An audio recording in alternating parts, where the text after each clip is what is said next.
Good afternoon, everyone. Gabe Velazquez here with you, transparenttradesolutions.com on a Tuesday. This is the 4th of June. Yeah, lackluster trading in the averages. Again, I'm probably waiting for the non-farm payrolls or just any kind of catalyst to get us moving again. Mark's just been kind of chopping around. Let's get right into the charts.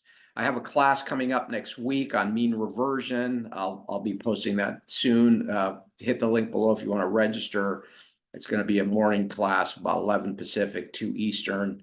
It's going to be a very interesting topic that we're seeing a lot of, actually. If you don't know what mean reversion is, obviously you want to sign up for the class. Let's go ahead and sign up for the newsletter. Give me a thumbs up. Let's go ahead and get right into the charts. A couple of notables today. In fact, I was just on with my premium members, with my elite members. In terms of the S&P, we just keep bumping against these resistance levels here, about 531. That also translates to about 529 in the SPY. So if you look at as you know, we look quite a lot at the SPY, and you can see SPY has a clear resistance around about 529. We got out of our calls here, got out of our puts here. And now we're going to be probably positioning to go into the non-farm payrolls. But overall, just a very choppy, kind of narrow. This is probably due for a breakout.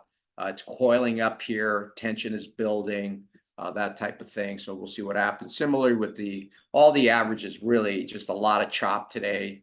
Dow, as I've been mentioning, all over the map. Maybe this breaks out. There's some levels up top, and just been swinging back and forth. Russell looks like it with rates, with the economy slowing, as I wrote over the weekend. By the way, sign up for the newsletter. I've been talking about this theme now that maybe the economy's slowing. That's why rates are falling, and the market's not going up when rates are coming down. So that speaks to possibly further slowing with all the economic numbers coming out lately.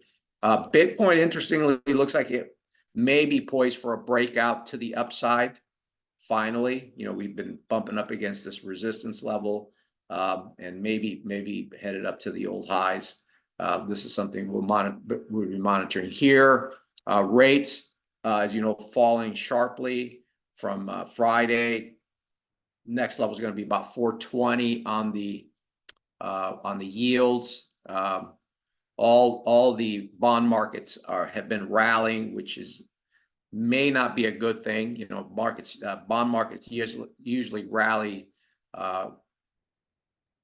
if traditionally they rally when things are not going great. So we'll see what happens, if that means anything or it's just kind of a short term. We've had a lot of these kind of false starts all over the place. Dollar similarly, kind of just hovering at these lows. This may be ready for a breakdown. You got euros, you got ECB coming on Thursday. If they ease, maybe that's going to change the complexion a little bit here. Just a couple notables. If you look at throughout all the currency markets, very choppy just throughout all the currencies. What's notable right now is we got some really nice moves in the Swissy and the yen today. And these are both safe haven currencies, so maybe that's portending something. We don't know, obviously. What's interesting is the yen, the dollar yen actually hit that level and then turned down. So something we'll be monitoring that and probably set up some trades on that coming up here. If you're interested in seeing what we're doing, again,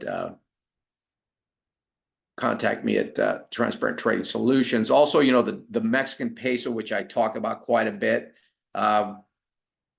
that came off very sharply after the election results, and now looks like it's going to test this 54.48 pivot low, which was hit when Iran and Israel, that one Thursday night. It's going to be about a month now ago. Looks like that's probably going to touch that and maybe go lower, possibly down to the 53.30. Been talking about silver and gold. Again, we didn't want to chase. Looks like maybe this is a top.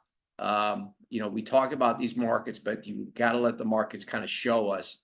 and not just, so we'll see what, as long as we can hold again above, like right along here, hold this move here, I think there's still potential, but we'll see what happens. And pretty much, and oil obviously got hit. It's trying to get a bounce here off the 73 level. We are involved in an oil and gas stock right now here at TTS. And then we also have nat gas, interestingly, trying to bounce off the gap from Sunday. We had a gap higher on Sunday, had a rally attempt, which basically culminated at resistance on the contract specific right there. On this level here, been very volatile, came right up to the resistance, came off. It looks like it wants to hold the gap. We'll see. We may just be in the midst of a big range kind of market, and we'll see with that. Also, soybeans have been, grain markets have pulled back also considerably from the highs. Big resistance at 1250 on soybeans and coming into some levels as well. And that pretty much sums it up. So, yeah, that, again, it's going to be probably on the index level. It's going to be very choppy. Stock indexes are going to be fairly choppy, I would assume, until probably Friday. The non-farm payrolls could be the next catalyst. We also have a Fed meeting, obviously, next week. Earnings are kind of fading out, but we still have Dollar Tree. We have CrowdStrike this afternoon. So there's still some earnings plays out there. And some other interesting situations. Tesla's been in a tight range. That looks like it's ready for a breakout and so forth. So, okay, have a great rest of your week. Again, if you want to sign up for the class or anything, just contact me with all the links below. Okay, take care. Have a great rest of your week. I'll see you on Friday.